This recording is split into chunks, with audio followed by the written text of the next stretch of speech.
Hi, everyone. It's Christopher, Mono County Library Director and co-host of the Oxygen Starved podcast. It's Book Talk Friday, so I have two great library books for you to check out, one new and one old. The new this week is The Hawk's Way, Encounters with Fierce Beauty by Sy Montgomery. The author is a naturalist and has written 34 books for children and adults and has received over a dozen nominations and awards in her career. Throughout her work, she shows a true love for the natural world coupled with wonderment and the unique ability to translate that wonderment into brief, accessible books. Specifically, she often looks for lessons in compassion from the animals around us, getting into the mind and soul of them in a way it's kind of similar to Temple Grandin's work. The Hawk's Way was originally a chapter in Birdology, a larger book that came out over a decade ago. This slim volume was released as a book this past spring in honor of the passing of Nancy Cohen, her falconry instructor. It describes Sy's training in handling hawks with Nancy over the course of a few months. Sy describes her fascination with these birds of prey, their position in falconry as the lead partner with human handlers potentially lucky enough to become junior partners, and how a single wrong step can lead even a seasoned hawk to react against its human. They are animals that operate almost exclusively on instinct. There is no emotion or connection the way a person would feel from a pet or a farm animal.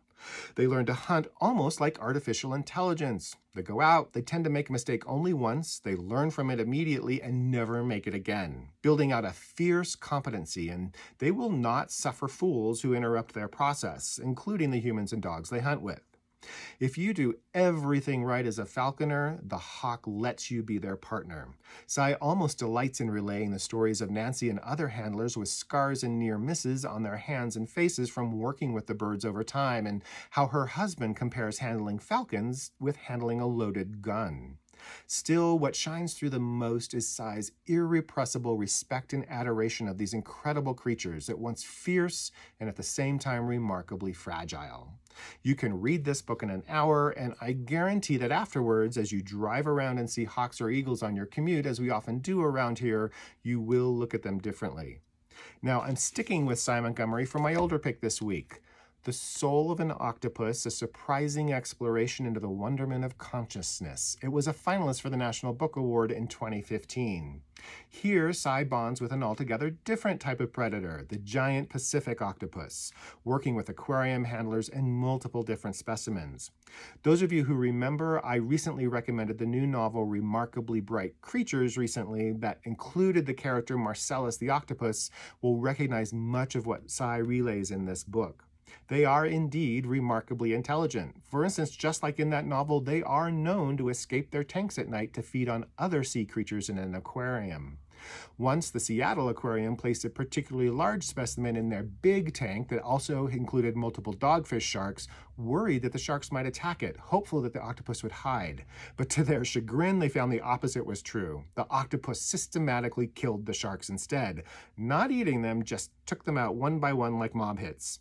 They can also be playful, curious, and are known to bond with certain humans. In this book, she again attempts to get inside the mind of an octopus, learning its motivations and instincts, as well as wondering at their physical makeup.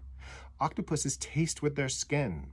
Parts of their brain neurons are in their arms. They can squeeze their bodies through the tiniest of crevices. Their skin can change color in less than a second to reflect their current emotional state. And while most octopuses are solitary in the wild, they are known to form relationships and seek attention with their keepers in captivity. This is a wonderful short book, jam-packed with information, as well as Sy's infectious love and admiration for the creatures. And yes, it probably will give you pause the next time you see octopus on a menu at a seafood restaurant. This is The Soul of an Octopus. This is The Hawk's Way, both by Sy Montgomery, both available at Mono County Libraries. Come in and grab these are another terrific read. In the meantime, stay safe, happy Halloween, and happy reading.